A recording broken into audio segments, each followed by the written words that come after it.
নিজের দেশকে চ্যাম্পিয়ন্স ট্রফিতে কোয়ালিফাই করাতেই সাকিব সেদিন হয়েছিলেন ভিলেন। অথচ ভাগ্যের কি নির্মম পরিহাস, এই চ্যাম্পিয়ন্স ট্রফির দল থেকে ব্রাত্য একসময় দেশের ক্রিকেটের সবচেয়ে বড় পোস্টার বয়। সেদিন এমনটা কেই বা ভেবেছিল? ব্যাটারদের হঠাৎ করে চমকে দিয়ে আর্ম ডেলিভারির মাধ্যমে পরাস্ত করা একসময়ের বিশ্বসেরা অলরাউন্ডার সাকিব আল হাসানের এমন দৃশ্য ক্রিকেট বিশ্ব দেখেছে বছরের পর বছর। সময়ের হিসেব বলতে গেলে প্রায় 1.5 যুগ ধরেই। আসলে এই আর্ম ডেলিভারি বৈচিত্র্য এনে দিয়েছিল সাকিবের বোলিংয়ে, কিন্তু 18 বছর পর এই আর্ম ডেলিভারি যেন কাল হলো তার। তাহলে কি এই 1.5 যুগ ধরে অবৈধ বোলিং অ্যাকশন নিয়ে হাজারেরও বেশি উইকেটের মালিক হয়েছেন সাকিব? সেটাই এখন $1 মিলিয়ন প্রশ্ন। ইংল্যান্ডে কাউন্টি ক্রিকেট খেলতে গিয়ে প্রশ্নের সম্মুখীন সাকিব। সেখানেই তার বোলিং অ্যাকশনকে প্রশ্নবিদ্ধ ঘোষণা দেন ম্যাচ রেফারিরা। আন্তর্জাতিক ক্রিকেট কাউন্সিলের নিয়ম অনুযায়ী অ্যাকশন ত্রুটিমুক্ত প্রমাণ না হওয়া পর্যন্ত আইসিসির স্বীকৃত ল্যাবে পরীক্ষা দিতে যেতে পারবেন সাকিব। তবে ত্রুটিমুক্ত হয়ে ক্রিকেটে ফিরে পরের 2 বছরের মধ্যে পুনরায় অ্যাকশন নিয়ে প্রশ্ন আসলে 1 বছর নিষিদ্ধ হবেন তিনি। পরীক্ষায় পাশ না করা পর্যন্ত অবশ্য নিষেধাজ্ঞায় থাকতে হবে তাকে।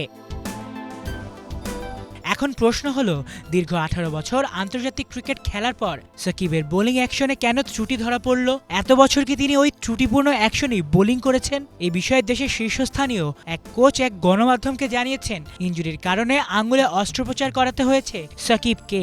এরপর কিছু ডেলিভারি জোরে করার সময় তার কোনোই 15 ডিগ্রির বেশি বাগছে।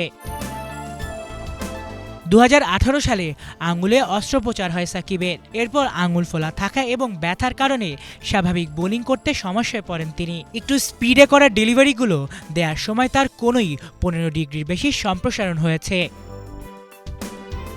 সে যাই হোক, 18 বছরের ক্যারিয়ারে এখন পর্যন্ত দেশের ক্রিকেট ভক্তদের সাকিব দিয়ে গেছেন অগণিত উচ্ছ্বাসময় স্মৃতি, গড়েছেন অগণিত রেকর্ডও। আন্তর্জাতিক ক্রিকেটে 14,000 রান ও 700 উইকেটের ডাবলের একমাত্র কীর্তি সাকিবেরই। টেস্ট, ওয়ানডে ও টি-20 মিলিয়ে খেলেছেন 446 ম্যাচ, যেখানে 33.99 গড়ে করেছেন 14,721 রান, নিয়েছেন 708 উইকেট। ইনিংসে 5 উইকেট 25 বার। 2007 থেকে 2024 পর্যন্ত বাংলাদেশের একমাত্র ক্রিকেটার হিসেবে টি-20 বিশ্বকাপের 9 আসরের সবকটিতেই খেলেছেন সাকিব, যেখানে 43 ম্যাচে করেছেন 853 রান, নিয়েছেন 50 উইকেট। টেস্টে দ্রুততম ম্যাচে ব্যাটিংয়ে 5000 ও বোলিংয়ে 250 উইকেট পাওয়া ক্রিকেটার সাকিবই। পাশাপাশি টি-20 ফরম্যাটে দ্রুততম এবং তৃতীয় অলরাউন্ডার হিসেবে 4000 রান করেন এবং 300 উইকেটও পান। এছাড়া ইতিহাসের প্রথম ও একমাত্র অলরাউন্ডার হিসেবে টি-20তে 1000 রান পাওয়ার পাশাপাশি 100 উইকেট শিকারী বোলারও তিনি।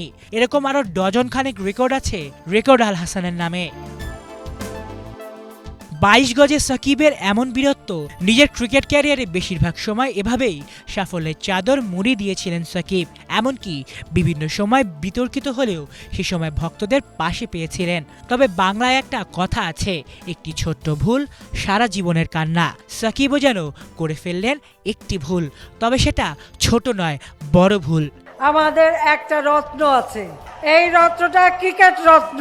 খেলোয়াড়ি জীবন চলাকালীনই যোগ দিলেন ফ্যাসিস্ট হাসিনার আওয়ামী লীগের সাথে। আর এর পরেরটা তো সবারই জানা। গত বছরের 5ই আগস্ট স্বৈরাচার আওয়ামী বাহিনীর দীর্ঘদিনের ত্রাসের সাম্রাজ্যের পতনের পর দেশের মাটিতে তাকে খেলার সুযোগ দিতে নারাজ বিপ্লবীদের উল্লেখযোগ্য একটা অংশ, যে কারণে হয়তো বাংলাদেশের জার্সিতে আর নাই খেলা হবে তার। আলিফ Chowdhury, Bangla vision, sports desk.